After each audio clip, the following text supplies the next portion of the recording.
Эти кадры в социальных сетях удивили весь Татарстан. Над деревьями кружит рой комаров. Такую картину засняли в Лаишевском районе рядом с рекой Мёша. Мы вот сами как бы на базу отдыха уезжаем, да? Там, говорят, ужасное количество комаров, и как бы спреями спасаемся. Только спрей помогает. Они такие большие, такие крупные. Вот. Даже вот стаи, вот я заметил, они пролетают, стаи даже пролетают.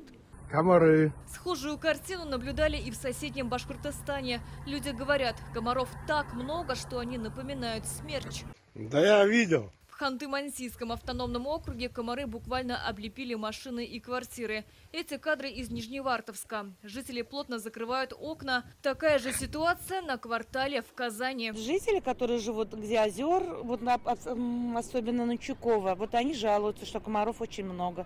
А я сама так не заметила. Малыша в первую очередь накрываем москитной сеткой.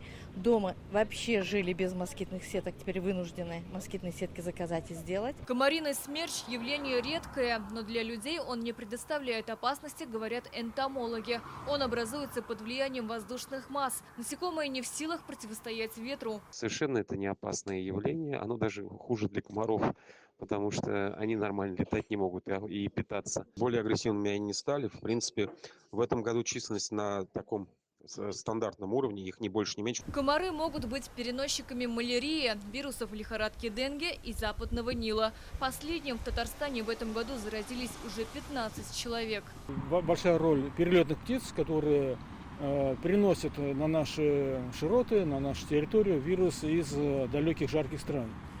Здесь их могут на них напасть, покусать комары, которые, инфицируясь вирусом лихорадки западного Нила, могут эти вирусы передать как человеку, так и другим уже не перелетным птицам. Например, инфицироваться могут голуби, вороны. Вакцины нет от данного заболевания. Лечение проводится в условиях инфекционного стационара. По информации Управления Роспотребнадзора, водоемы каждый год обрабатывают от комаров. В этом году специалисты работали на 1129 водных объектах. Сезон уже завершился. В целях профилактики жителям рекомендуют пользоваться репеллентами – химическими веществами для отпугивания насекомых.